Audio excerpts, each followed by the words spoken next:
कल तक तो सिर्फ मुसलमानों के मारे पीटे जाने की खबर आती थी, लेकिन राम मनोहर लोहिया हॉस्पिटल में जाइए और वहां जो घायल हैं उनकी सूची देखिए, उसमें हर जाति के हिंदू आपको दिखाई देंगे।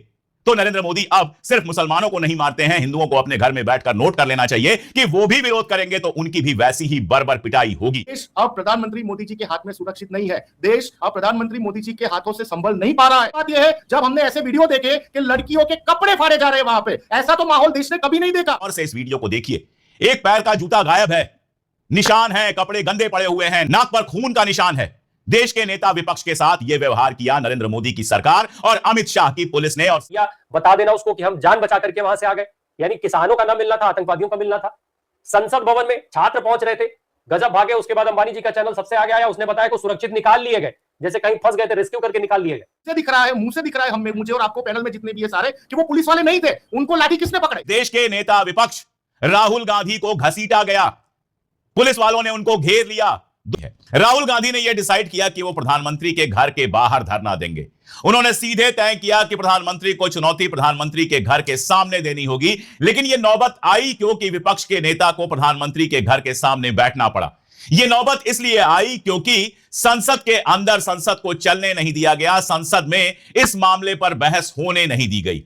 राहुल गांधी अकेले नहीं, पूरा विपक्ष यह चाहता था कि छात्रों के साथ जो बर्बर दमन हुआ 20 जुलाई की रात, छात्रों की जो मार पिटाई हुई, छात्रों के साथ जो बदतमीजी बदसलूकी हुई, जिसकी सारी डिटेल्स मैं कल आपको दे चुका हूं, जिस तरह से लड़कियों के कपड़े फाड़े गए, जिस तरह से बच्चों को दौड़ा दौड़ा के मारा गया, जिस तरह से पत्रकारों को भी नहीं बख्शा गया, राहुल कोटियाल एक पत्रकार हैं, उनकी पिटाई हुई, नीरज झा को उठाकर गिरफ्तार कर लिया गया, और भी बहुत सारे पत्रकारों के साथ इस तरह की हरकत हुई। चाहता था हमारा विपक्ष की इस पर संसद के अंदर बहस हो। राहुल गांधी चाहते थे, संजय सिंह कल बहुत गुस्से में दिखाई दिए संसद भवन के अंदर जब वो ये सवाल पूछ रहे थे कि संसद क्या तुम लोगों के बाप की है? क्या संसद हमारी नहीं है? क्या हम चुन के आए हुए सदस्य नहीं है? ऐसे कैसे संसद को रोज रोज बंद कर दिया जाता है जबकि अंदर कोई हंगामा या इस तरह की कोई बात हुई नहीं। तो आप संसद चलने नहीं देंगे? मैंने उस समय लिखा प्रिय विपक्ष, सरकार संसद के अंदर आपको मुद्दा नहीं उठाने देगी, इसलिए आप सड़क पर आइए। और मैं ये दावा नहीं कह रहा हूं कि मेरे कहने के बाद राहुल गांधी सड़क पर आ गए, ये बेकार की बात है, मैं कैसे ऐसा दावा कर सकता हूं, मेरा वीडियो थोड़ी दूर तक पहुंचता है। लेकिन शायद जो मेरी भावना थी वही विपक्ष की भी भावना थी, इसीलिए विपक्ष सड़क पर उतरा, या कहिए कि राहुल गांधी और उनके साथ कुछ लोग सड़क पर उतरे और प्रधानमंत्री आवास के ठीक सामने ये लोग सड़क पर बैठ गए। कोई टेंट नहीं लगाया, कुछ नहीं लगाया, खुले आसमान के नीचे राहुल गांधी, प्रियंका गांधी, अखिलेश जी और इस तरह के तमाम नेता इकट्ठा होते हैं। उसके बाद सरकार भेजती है जितेंद्र सिंह जी को, डॉक्टर जितेंद्र सिंह जी को बात करने के लिए, और गृह सचिव महोदय को भी भेजती है बात करने के लिए। लेकिन उसके बाद जो सरकार करती है वो इतिहास में दर्ज हो गया है। इस देश के नेता विपक्ष, ब्रिटेन में जो नेता विपक्ष होता है उसको शैडो प्राइम मिनिस्टर कहते हैं। इस देश के नेता विपक्ष राहुल गांधी को घसीटा गया, पुलिस वालों ने उनको घेर लिया, दो ने पैर पकड़े, कुछ ने हाथ पकड़े, उनको बाकायदा घसीटा गया, उनको चोट आई, नाक से खून निकला और उठाकर उनको ले गए बस के अंदर। और उसके बाद कभी यहां कभी वहां ले गए। हालत यह हुई कि सोनिया गांधी भी निकलकर आई, राहुल गांधी के साथ प्रियंका गांधी भी गिरफ्तार हुई। एक वीडियो आपको दिख रहा होगा जिसमें बस में उनको खींचकर बिठाया जा रहा है और ज्यादातर मर्द पुलिस वाले हैं जो बस में उनको बिठा रहे हैं। यह अलग बात है कि उसमें जो महिला पुलिस वाली है उसको परेशान देखकर प्रियंका गांधी उस अवस्था में भी उसके बाल ठीक कर रही हैं। और प्रियंका गांधी को गिरफ्तार किया गया, रणदीप सिंह सुरजेवाला को गिरफ्तार किया गया, सुप्रिया श्रीनेत को गिरफ्तार किया गया, सारी लीडरशिप को गिरफ्तार किया गया कल रात को विपक्ष की, सिर्फ इसलिए कि यह सरकार बात नहीं करना चाहती है, सिर्फ इसलिए कि यह सरकार छात्रों की बात सुनना नहीं चाहती है। और जब राहुल गांधी गिरफ्तार होते हैं, अखिलेश यादव अपनी पूरी ताकत, अपने पूरे दल बल के साथ पहुंच जाते हैं उनको छुड़ाने के लिए। जिस तरह की तस्वीरें आई हैं अखिलेश यादव की, उनके चेहरे का गुस्सा, उनके चेहरे का भाव, मैंने कहा था, मैंने कल रात को वो तस्वीर पोस्ट करके लिखा, love this expression, love this aggression. जो गुस्सा उनके चेहरे पर दिखा था वो बताता है कि विपक्ष किस तरह से एक है। आखिरकार रात में जाकर राहुल गांधी को रिहा किया गया और उसके बाद राहुल गांधी ने एक वीडियो जारी किया। यह वीडियो तो आप सोशल मीडिया पर सुन चुके होंगे, लेकिन गौर से इस वीडियो को देखिए। एक पैर का जूता गायब है, निशान है, कपड़े गंदे पड़े हुए हैं, नाक पर खून का निशान है। देश के नेता विपक्ष के साथ यह व्यवहार किया नरेंद्र मोदी की सरकार और अमित शाह की पुलिस ने, और सारी दुनिया ने इसको देखा। इन लोगों को लगा था कि यह खबर यही रह जाएगी। जरा स्क्रीन पर देखिए, अंग्रेजी के अखबार न्यूयॉर्क टाइम्स ने इसको छापा और लिखा कि India's young protesters are bloodied but unbowed. खून लगा है उनको लेकिन झुके नहीं हैं। जापान टाइम्स ने लिखा, राइटर्स ने लिखा, वॉशिंगटन पोस्ट ने लिखा, एसोसिएटेड प्रेस ने लिखा और अल जजीरा ने तो लिखा ही। राहुल गांधी और इस आंदोलन की खबर इंटरनेशनल प्रेस में है और कल जब मैं जंतर मंतर में गया तो मुझे बहुत सारे विदेशी पत्रकार इसको कवर करते हुए दिखाई दिए। तो जैसा मैंने कहा था कि यह आंदोलन इनके लिए खतरे की घंटी बन गया है। यह आंदोलन इनको बहुत भारी पड़ने वाला है। मैं ये नहीं कह रहा कि कल सरकार पलट जाएगी, लेकिन मैं ये कह रहा हूं कि बात पलट गई है, परसेप्शन पलट गया है। और नरेंद्र मोदी जी ने इस पूरे मामले में साबित कर दिया कि उनसे बड़ा सेकुलर कोई नहीं है। कल तक तो सिर्फ मुसलमानों के मारे पीटे जाने की खबर आती थी, लेकिन राम मनोहर लोहिया हॉस्पिटल में जाइए और वहां जो घायल हैं उनकी सूची देखिए, उसमें हर जाति के हिंदू आपको दिखाई देंगे। तो नरेंद्र मोदी अब सिर्फ मुसलमानों को नहीं मारते हैं, हिंदुओं को अपने घर में बैठकर नोट कर लेना चाहिए कि वो भी विरोध करेंगे तो उनकी भी वैसी ही बर्बर पिटाई होगी। जो मैंने वहां पर देखा उसको भी देख लीजिए। मैंने वहां एक छोटी सी रिकॉर्डिंग की थी, उसको देख लीजिए। जंतर मंतर पे हूं, कल जो कुछ हुआ, जिस तरह का दमन हुआ, जिस तरह से बर्बर दमन हुआ है, जिस तरह से छात्रों को लाठियों से पीटा गया है, आंसू गैस के गोले चले हैं, एक बात तो बिल्कुल क्लियर है कि उससे इनके उत्साह पर कोई असर नहीं पड़ा है। आप देख सकते हैं पीछे हजारों की संख्या में छात्र हैं, उनके गार्जियन हैं, उनके आसपास के लोग हैं और ये हिंदुस्तान है।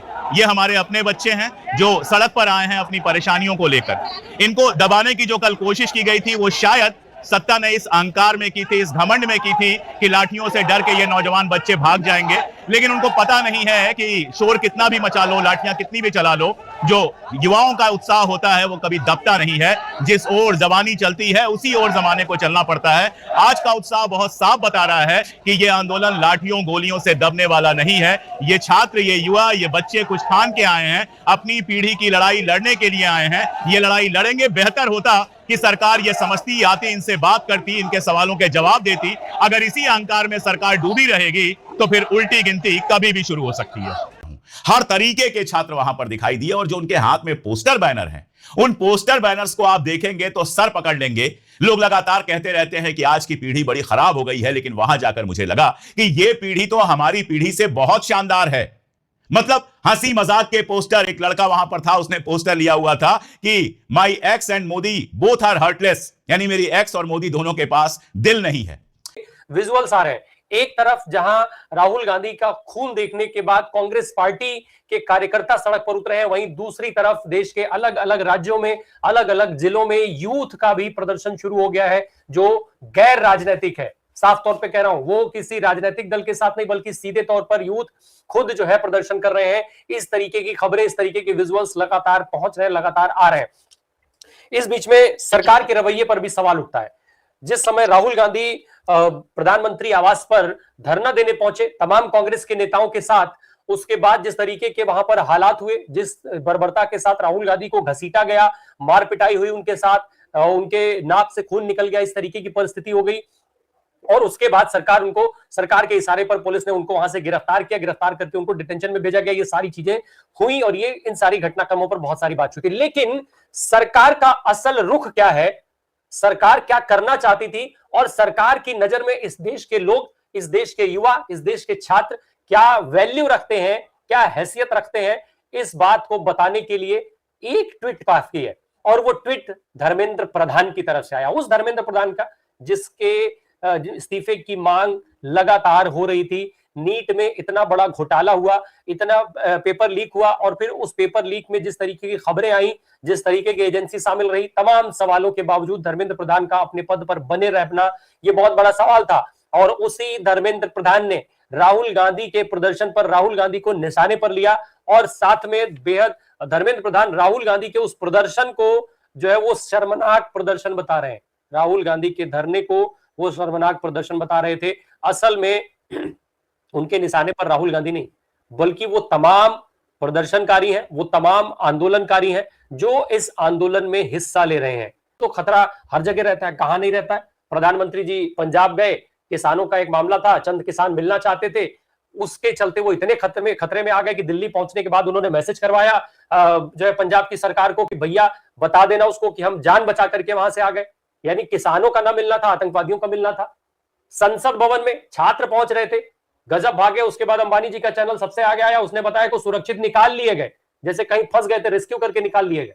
सेम चीज अगर यहाँ पे ऐसा भी ना हो जाए कि कल जाके यही धर्मेंद्र प्रधान का ट्वीट आपको दिखने को मिले कि भाई लाठीचार्ज का दिल्ली पुलिस को ऑर्डर किसने दिया था, नहीं पता है, अमित शाह जी ने दिया था, उन्होंने दिया था, प्रधानमंत्री ने दिया था, पता ही नहीं है। ये जो अनक्वालिफाइड लोगों को भारतीय जनता पार्टी ने मंत्री बना के बिठा कर दिया, हमारे माथे पर बिठा दिया है, यही चीज का परिणाम है। इसके पहले भी लाठीचार्ज कई सरकारों में हुआ है, मैं ये मना नहीं कर रहा, लेकिन जंतर मंतर पर जो लाठीचार्ज हुआ, देश के युवा दल थे, देश का भविष्य थे, और पीसफुल एक्टिविटी से वहां पे गांधी चिंध्या मार्ग पे अपना प्रोटेस्ट कर रहे थे, और उनको चुन चुन के मारा गया है। राम भाई, शर्म की बात यह है जब हमने ऐसे वीडियो देखे कि लड़कियों के कपड़े फाड़े जा रहे हैं वहां पे, ऐसा तो माहौल देश ने कभी नहीं देखा।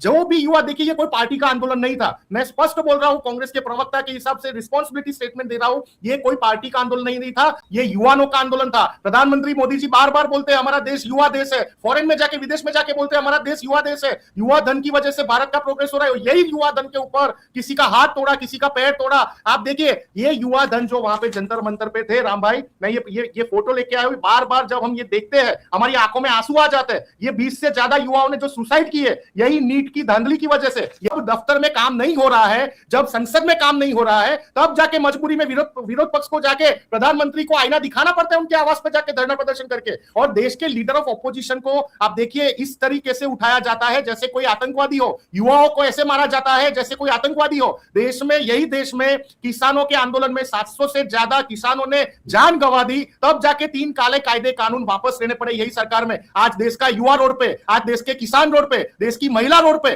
देश अब प्रधानमंत्री मोदी जी के हाथ में सुरक्षित नहीं है, देश अब प्रधानमंत्री मोदी जी के हाथों से संभल नहीं पा रहा है। हम तो आगे ये भी बोलना चाहते हैं, अब धर्मेंद्र प्रधान को सिर्फ रेजिग्नेशन नहीं, प्रधानमंत्री मोदी जी का भी समय आ गया है कि उनको भी शासन छोड़ देना चाहिए, उनको भी गद्दी छोड़ देनी चाहिए। हजारों युवाओं के ऊपर इस तरीके से जो आक्रमण आपने किया, इस तरीके से जो आपने ब्रूटल उनको मारा, और जाने के समय, अरे यार आप देखिए यार राम भाई, पहली बार हमने देखा युवा धन हमारा गुलाब के फूल दे रहे हैं उनको, पुलिस वालों को, रैपिड एक्शन फोर्स को गुलाब के फूल। और ऐसे पुलिस वाले दिखे जो सिविल में थे, उनके मुंह से दिख रहा है हमें, मुझे और आपको, पैनल में जितने भी है सारे, कि वो पुलिस वाले नहीं थे, उनको लाठी किसने पकड़ाई। ये भी एक सीबीआई इंक्वायरी का सवाल खड़ा होता है एक। लेकिन 2 दिन के सिनारियो में राम भाई, मैं आपको बहुत ही इंपॉर्टेंट बात बोल रहा हूं, जो कुछ भी हुआ है ये भारतीय जनता पार्टी और प्रधानमंत्री जी के लिए सही नहीं है। हमारे देश की इमेज, अरे CNN, BBC जैसे विदेशी मीडिया हाउस आके ये आंदोलन दिखाते हैं, लेकिन हमारे देश की जो गोदी मीडिया बैठी है,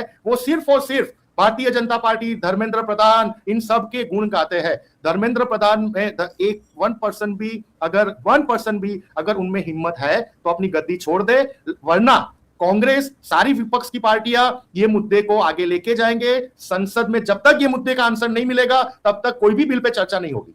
जी, तो ये थी आज की वीडियो। अगर वीडियो पसंद आई है तो वीडियो को लाइक करें। अगर आप हिंदी रिएक्शन देखना पसंद करते हैं तो हमारे चैनल को सब्सक्राइब करें, बेल आइकन को प्रेस करें ताकि हमारी आने वाली हर नई अपडेट सबसे पहले आप तक पहुंच सके। मिलते हैं नेक्स्ट वीडियो में, तब तक के लिए अल्लाह हाफिज। पाकिस्तान जिंदाबाद।